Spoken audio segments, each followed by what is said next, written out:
بسم اللہ الرحمن الرحیم۔ الصلاۃ والسلام علیک یا سیدی یا رسول اللہ وعلی آلک و اصحابک یا نور اللہ، اللہم صلی علی محمد وعلی محمد۔ میں نے درود شریف پڑھنے والے کو کبھی محروم نہیں دیکھا۔ جلد یا دیر ان کی دعائیں قبول ہوتی ہیں، اور اگر بعض اوقات دعائیں قبول نہ ہو تو آگے چل کے ضرور بالضرور یہ بتا دیا جاتا ہے کہ یہ چیز حق میں بہتر نہیں تھی۔ اور میں نے درود شریف پڑھنے والوں کی ایک چیز اور نوٹس کی ہے کہ اگر وہ کسی چیز کو لے کے بہت بضد ہوں، تہجد پڑھنا شروع کریں، مانگنا شروع کریں، اور وہ چیز انہیں مل بھی جائے تو بعد میں ان کو ریئلائز ہوتا ہے کہ جو ضد کر کر آپ نے چیز حاصل کی ہے وہ حق میں بہتر نہیں تھی۔ میں نے ایک خاتون کو دیکھا جو ایک شخص کو پسند کرتی تھی اور اس کے لیے تہجد میں رو رو کر دعا مانگتی تھیں،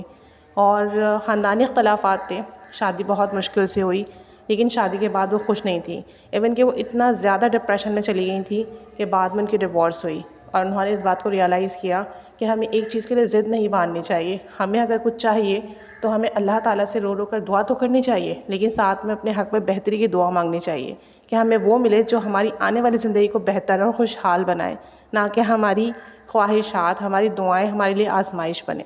کہتی ہیں کہ مانگ تو لیتے ہیں ہم اللہ سے، لیکن بعض اوقات اپنی ہی دعاؤں میں ہمارے لیے آزمائشیں پوشیدہ ہوتی ہیں جو ہمیں بعد میں پتہ چلتا ہے۔ اور ایک خاتون بتاتی ہیں کہ الحمدللہ کچھ سالوں سے میری ایک خواہش تھی، ایک دعا تھی جو کہ رکی ہوئی تھی، اس کے لیے میں نے درود ابراہیمی پڑھنا شروع کیا۔ تعداد میں نے کوئی فکس نہیں کی، جتنا مجھ سے پڑھا جاتا آسانی کے ساتھ میں اتنا پڑھتی، درود ابراہیمی ہدیہ کرتی اور دعا کرتی۔ اور کہتی ہیں کہ ودن 4 months الحمدللہ میری جو کئی سالوں کی رکی ہوئی دعا تھی وہ قبول ہوئی، اور میرے لیے بہت حیرانی کا باعث تھی، کیونکہ مجھے لگتا تھا یہ امپاسبل ہے، یہ مجھے ملے گی ہی نہیں، یہ کام میرا بنے گا ہی نہیں،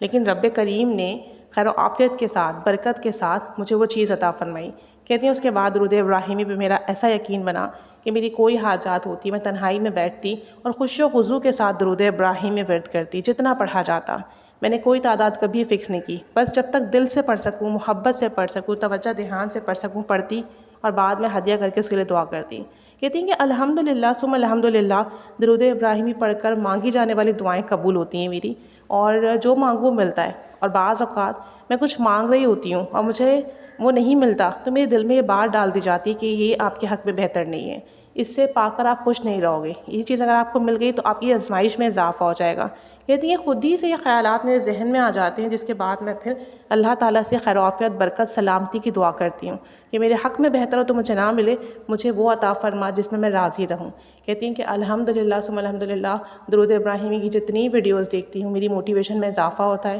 اور درود ابراہیمی پڑھنے کے بعد جو دعا کرتی ہوں قبول ہوتی ہیں، اور درود ابراہیمی پڑھنے سے مجھے زندگی میں کامیابیاں مل رہی ہیں، سکون مل رہا ہے، خوشیاں مل رہی ہیں، عزت مل رہی ہیں، اور پھر جو الحمدللہ اللہ سے مانگتی ہوں وہ عطا ہوتا ہے، ہر حال میں عطا ہوتا ہے۔ اور کہتی ہیں کہ میں اللہ کے دیے پر راضی ہوں، میں کبھی بھی کسی چیز کو ضد نہیں بناتی، بس درود ابراہیمی پڑھ کر اللہ سے دعا کرتی ہوں، اور الحمدللہ ثم الحمدللہ زندگی میں وہ کچھ عطا ہوا ہے جس کا تصور نہیں تھا، گمان نہیں تھا۔